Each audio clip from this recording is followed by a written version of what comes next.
السلام عليكم ورحمة الله وبركاته. لا تنسى أن تدعمني بلايك للفيديو واشترك في القناة وفعل الجرس حتى يصلك كل جديد، ولكي أستمر في نشر المزيد من الفيديوهات بإذن الله. السلام عليكم ورحمة الله وبركاته. النهارده هنشوف الغسالة دي.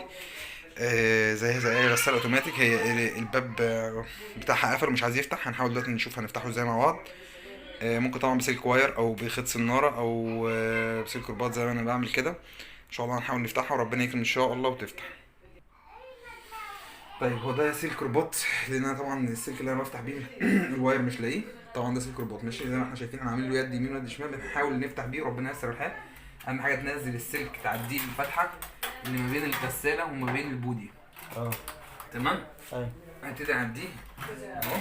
ايوه اهم حاجه ينزل تحت. لو نزل تحت زي كده هنبتدي نشد جامد وربنا ييسر الحال ونحاول نفتحه. نمسك حته قماشه من هنا وحته قماشه من هنا ونشد ده عشان يفتح اللوك بتاع الباب. الضفر بتاع الباب هو اللي قافل مش عايز يفتح. تمام. هنشد ده كده دلوقتي وهنجرب مع بعض. اهم حاجه تدخله ما بين الحله والبودي. تمام.